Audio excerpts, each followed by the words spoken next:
कार्तिक शुक्ल पक्ष की एकादशी देवउठनी एकादशी के रूप में मनाई जाती है। यदि देखा जाए तो इस दिन तुलसी पूजन पूरे भारतवर्ष में किया जाता है।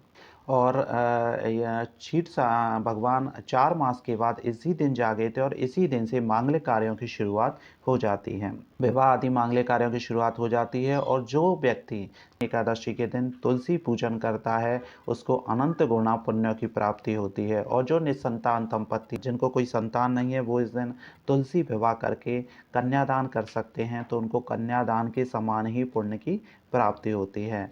और आप तुलसी विवाह इस दिन संपन्न करा सकते हैं। कोई भी जो जिनके संतान है वो भी इस दिन तुलसी विवाह संपन्न करा सकते हैं। इसके लिए कुछ पूजन सामग्री की आवश्यकता होगी।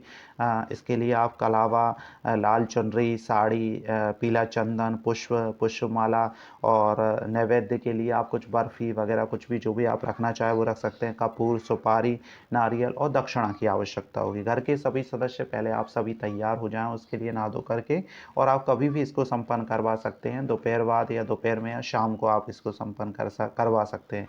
आप तुलसी के पौधे को एक बीच में रख दीजिए, चौक में रख दीजिए, आंगन में रख दीजिए या छत पर इसको रख दीजिए।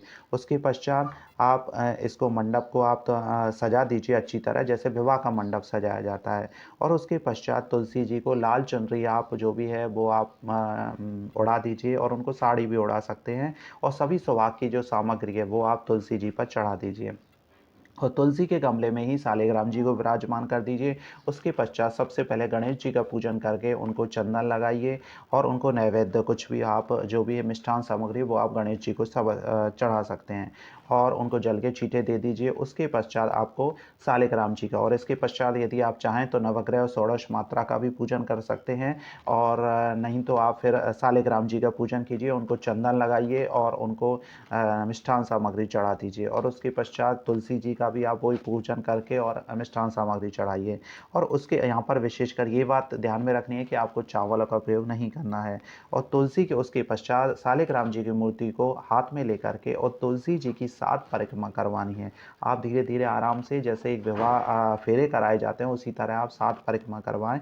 और उसके पश्चात आप तो विवाह के जो भी रीति रिवाज हैं, मंगल गीत गाए जाते हैं वो आप कर सकते हैं। और उसके पश्चात एक नारियल और दक्षिणा आप अर्पित करें, भगवान सालिग्राम जी को अर्पित करें। और उसके पश्चात आप कपूर से आरती करें।